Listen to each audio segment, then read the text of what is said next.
কাল একটা পহেলা বৈশাখ, আমি এই সমস্ত শাড়ি পরবো না। বউ শুনো আমি কি কই শুনলো, কাল একটা পহেলা বৈশাখ, আমার লাগে তুমি কি একটা লাল শাড়ি আনতাছিলা আরে না? এই যে টকটকা লাল শাড়ি নিয়ে এসি, তুমি কালকে কে দিয়ে পয়লা বৈশাখে এটা তো আমার ঘরের শাড়ি, এটা তো আমার দরকার নাই, এটা আমি হিনতাম না। বাইরের শাড়ি মানে কি আবার নতুন একটা এনে দিতা, তুমি বুঝো না আমি কি ইংলিশ কইতাছি বাংলা কইতাছি, তুমি কি বুঝো না? শাড়ি একটা হইলিছে, একটা হইলে হইছে না, এটা সবাই দেখে লাইছে, ঠিক আছে?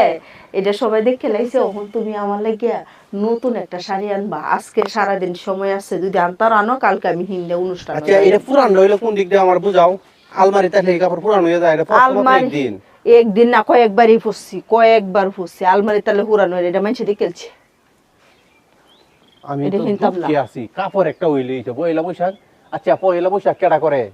আমরা মুসলমান পয়লা বৈশাখ করতে আমরা জীবনও দেখছি না। হ্যাঁ, মুসলমানরাই করে, হিন্দুরা এখন করে না, হিন্দুরা করে না, চিন্তা মুসলমান করো, হিন্দুরাই করে না, এখন মুসলমান নিয়ে ব্যস্ত। হ্যাঁ, মুসলমান দেও গা সারা দিন বেটে নে দুঙ্গু ডুঙ্গু নাই শুরু হইব কাল থেকে দেখতাম বা সাজ্জা গুজ্জা বেটেন বই থাকবো। কোন দেশে আছি আমি এটাই বুঝলাম। আমি এটা হিনতাম না, এটা লয়ে যাও। এটা তুমি করবা?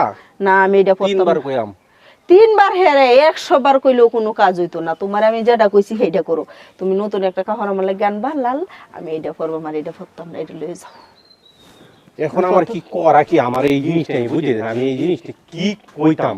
কাপড় একটা হইল হইছে এটা করে ইন্ডিয়ান কসকসা ইন্ডিয়ান যে কাপড়টা, এটা এটা লাল কি লাল, এখান দাও লাল, এখান থেকে কি তাই এটা বাদামি লাল লাল, নাই, এখান দা লাল, এটা পরলে এবে ওপরে দেখাই যাইবো সুন্দর। আমি হিনতাম না, এটা লয়ে যাও। আর তুমি সুন্দর মানুষ, দোকানে কাপড় কইছে আর হামদন লাগতো না। কাপড় দোকানে গেলে লাফা, আপনি সুন্দর মানুষ দেখেন, একেবারে শরীরের সাথে ম্যাচিং হইব, ম্যাচিং আপনার সাথে ম্যাচিং হইব এই কাপড়টা, আপনি এটা নিতে পারেন।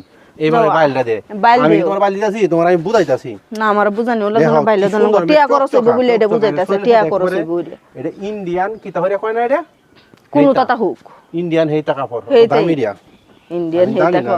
কত যে বাইল হিকলো জীবনে, বাইল দিয়া দিয়া কত লাগাইলে শরীরের মধ্যে অনেক সুন্দর। এই সব বনা করে বুড়ি টুড়ি বাড়ি আমার দরকার না, লয়ে যাও। আমি তো হিনতাম না, আমার যদি বালা খাওয়ার এনে দাও। তোমার এই যুক্তিটা কেডা দিছে সকাল থেকে? লাল লাল দিবা নাইলে অন্য কালার মোবাইলে দেখো গো, দেখে ওরা। তোমার এই যুক্তিটা কেডা দিছে সকাল থেকে আমার বুঝাও তুমি। আমি এটা হিনতাম না।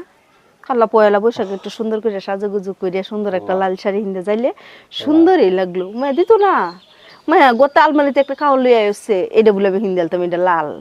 আল্লাহ গো, আমি কই আছি আমি এই হিনতাম দেশে সবাই বুঝে গেল, তুমি খালি বুঝলাম বে বুঝা না, বে হিনতাছে আমি সারা অতরা হইল না।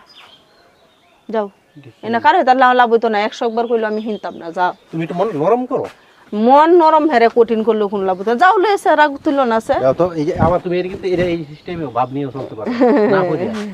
তুমি চলো গো, মন যাই নরম করো, না মনটা নরম করিয়া এই না, দেখো আমার তো যাও নরম স্বামী হলো ধরন নেই, সব করো আফিতি ধরন। করে নিয়ে আইছে। লয়ে যাও, আমি হিনতাম না। তুমি আইছে আমার আমার কথা লইয়া যাইতা কইছি, আমি হিনতাম না। আমার কথা তুমি রাখো, কামে লাগবো। কামে লাগার দরকার নেই গিয়া। আর বৃষ্টি দেবে মজা করে লাগিয়া। সারা দেখে ফাইজলামি শুরু হচ্ছে, আমি হিনতাম না। নতুন শাড়ি আনো গা। আয়ো তুমি আয়ো।